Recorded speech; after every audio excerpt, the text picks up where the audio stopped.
A quebra da Bolsa de Nova York. Em 1929, a situação ficou insustentável para a economia norte-americana. Por quê?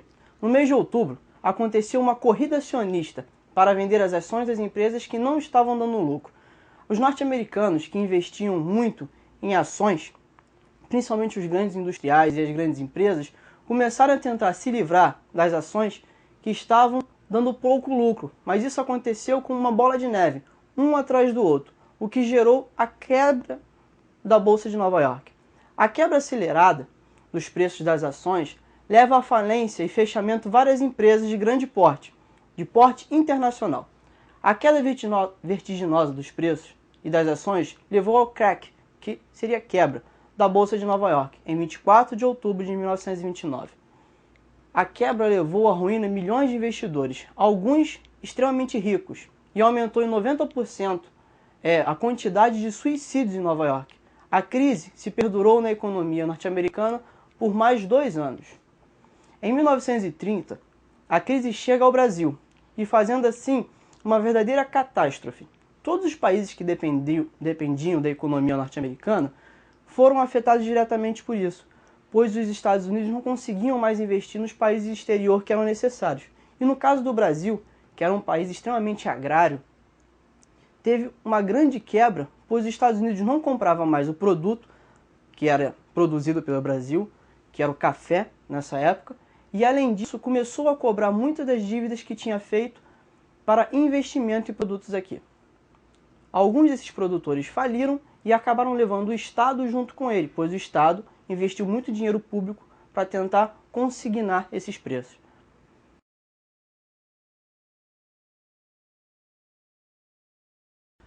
Da crise do capitalismo de 29, o único país que saiu ileso, na verdade, foi a União Soviética. Por quê? A crise de 29 foi uma crise capitalista, e a União Soviética, desde a Primeira Guerra Mundial, tinha adotado um modelo socialista e, por causa disso, se afastado da dependência econômica norte-americana. Após a Primeira Guerra Mundial, essa situação de isolamento acabou por proteger e beneficiar os soviéticos dessa crise. Como a União Soviética conseguiu escapar da crise de 1929? Vamos responder junto? Minha resposta seria, pois a União Soviética tinha adotado o modelo socialista após a Primeira Guerra Mundial e se isolado dos modelos capitalistas. Assim, só observou a crise e a avalanche dos países que mantiveram o modelo capitalista. A gente tem agora um programazinho, um organograma, que demonstra exatamente isso. A crise de 1929, que demorou 10 anos para ser reorganizada e para os Estados Unidos se reorganizar. O crack da Bolsa de Nova York aconteceu na seguinte ordem. Primeira coisa que vão quebrar são os bancos, por causa das falências dos investidores na Bolsa. Isso vai gerar uma falta de crédito, que vai estar diretamente ligado ao desemprego. Segundo fator que vai quebrar vão ser as indústrias, que vão parar de produzir porque estavam produzindo além do necessário. Vai levar ao desemprego também. E o terceiro, o comércio, pois não precisava mais da quantidade de pessoas para vender esses produtos, que leva ao desemprego também. Então a gente pode perceber que uma das grandes consequências foi o desemprego em massa nos Estados Unidos. A adoção do New Ideal. Os norte-americanos, a partir de 1933, resolveram botar na presidência Frank Roosevelt, que seria o presidente que tentaria organizar e implantar o controle para melhorar a economia norte-americana. Esse modelo vai ficar conhecido como New Deal, ou Novo Ideal, se a gente fosse traduzir. E ele tinha como base 3 grandes linhas de atuação. Vamos dar uma olhada em cada uma dessas linhas? A primeira linha vai ser a agricultura.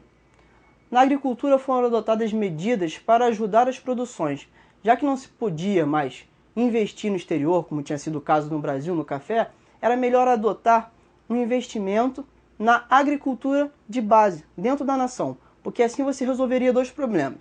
Primeiro, não precisaria importar mais produtos agrícolas, e segundo, teria mão de obra necessária, já que muitas pessoas estavam desempregadas. Isso vai recuperar os preços dos produtos norte-americanos e vai possibilitar uma exportação de outros produtos, além dos produtos industrializados, os produtos agrícolas agora. A segunda linha de atuação vai ser a indústria, que era a mais afetada. As concessões e financiamentos em juros baixos foram a forma que os Estados Unidos encontrou de incentivar as indústrias nacionais. Outra coisa, já feita com aquelas indústrias que tinham falido ou estavam fechando foi a nacionalização dessas empresas que estavam em dificuldade.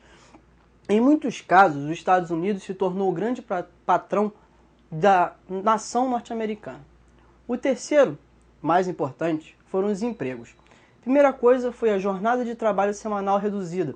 A quantidade de horas que cada trabalhador tinha que manter foi diminuída para assim poder gerar um ou dois ou até 3 turnos, o que possibilitava maior quantidade de empregos.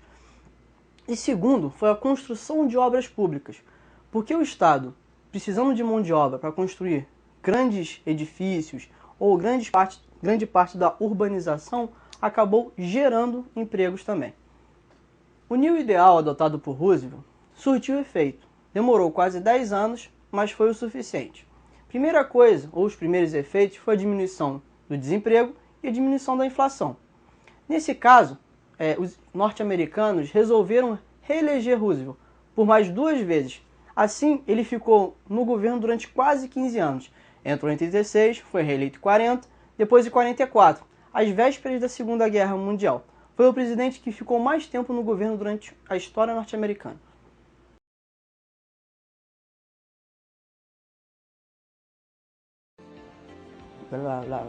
Errei. Isso aí é um outro slide. Desculpa. Pode? Tá difícil. Blá.